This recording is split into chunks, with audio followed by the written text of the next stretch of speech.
अच्छा जी, अब next topic है हमारा कार्सिनोमा ऑफ पैनक्रियाज।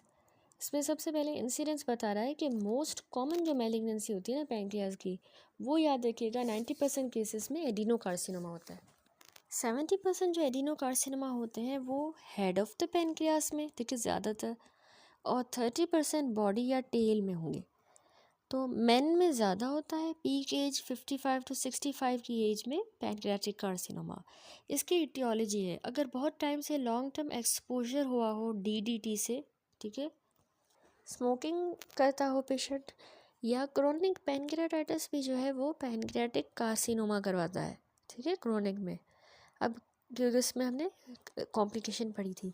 अब क्लिनिकल फीचर्स क्या होंगे? सबसे पहला तो एब्डोमिनल पेन, खाना खाने के बाद पोस्ट प्रेंडियल एपिगैस्ट्रिक पेन होगा पेशेंट को, या फिर पेरी अम्बिलाइकल यानी अम्बिलाइकस के अराउंड पेन हो रहा होगा जो रेडिएट बैक की तरफ करेगा। और जैसे पेशेंट बैठता है या बेंड होगा दोनों नीज़ के ज़रिए, यानी दोनों नीज़ को बेंड करता है या बैठता है, तो उससे रिलीव होगा। और खाना खाने से एग्जेजुरेट होगा, ठीक है, पोस्ट प्रेंडियल पेन होगा कार्सिनोमा ऑफ पैनक्रियाज में। एनोरेक्सिया, नोजिया, वेट लॉस भी उसकी कंप्लेन होगी।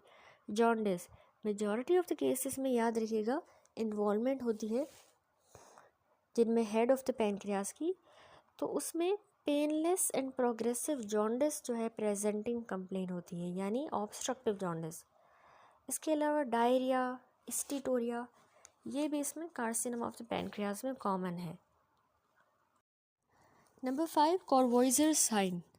कोरवॉइजर साइन क्या होता है? अगर पाल्पेबल गाल ब्लेडर मिल रहा है जॉन्डिस्ड पेशेंट में, is usually consequence of distal biliary obstruction by pancreatic cancer, यानी पैनक्रियाज का कैंसर हुआ है जो कि नीचे डक्ट को ऑब्स्ट्रक्ट कर रहा है, उसको कंप्रेस कर रहा है, तो उस डक्ट की बिलियरी ऑब्स्ट्रक्शन की वजह से ऊपर गाल ब्लैडर डिस्टेंड हो गया है, पाल्पेबल है, इसको हम कह रहे हैं कोरवॉइजर साइन, ठीक है। कोरवॉइजर साइन यही है, पैनक्रियाटिक कैंसर की वजह से बिलियरी ऑब्स्ट्रक्शन हो और गाल ब्लैडर पाल्पेबल हो।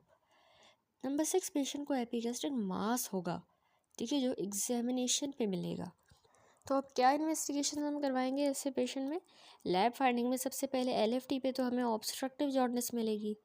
सीरम एल्कलाइन फॉस्फेटेस जो है वो हेपेटिक मेटास्टेसिस की वजह से, या तो वो लिवर में मेटास्टेसाइज कर गया है या कॉमन बाइल डक्ट को उसने कंप्रेस किया है, तो इस वजह से सीरम एल्कलाइन फॉस्फेटेस भी इंक्रीज होगा, बढ़ा हुआ होगा।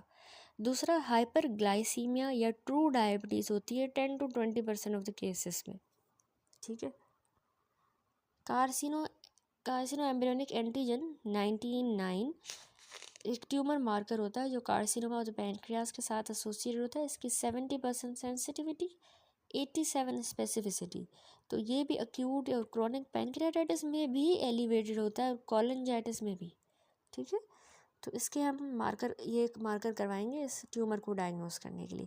इमेजिंग में ट्यूमर के लिए हम CT स्कैन या MRI के ज़रिए करते हैं। अल्ट्रासाउंड रिलायबल नहीं है क्योंकि इंटेस्टाइन की गैस इंटरफेयर करती है, इसलिए नज़र नहीं आता। कंट्रास्ट CT या MRI पे हमें 75 to 80% ऑफ द पेशेंट्स में मास मिलेगा।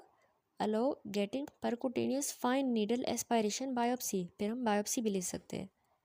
इसके अलावा बैरियम मील से जो वाइडन लूप है, या हमें मतलब वाइडन लूप नज़र आएगा, या inverted 3 sign due to the indentation of the pancreas along the medial aspect of the duodenum के मीडियल एस्पेक्ट पर जो पैनक्रियाज है उसकी इंडेंटेशन हो रही है, उस वजह से इन्वर्टेड 3 साइन हमें बैरियम इनेमा पे मिलेगा, बैरियम मील पर, या हमें वाइडन लूप नज़र आएंगे।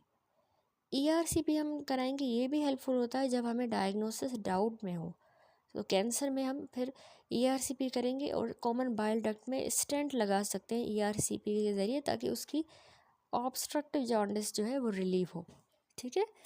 तो इमेजिंग्स हो गई, इन्वेस्टिगेशन हो गई। मैनेजमेंट में इस कार्सिनोमा ऑफ द पैनक्रियाज के लिए एडिनो कार्सिनोमा में हम सर्जरी करते हैं।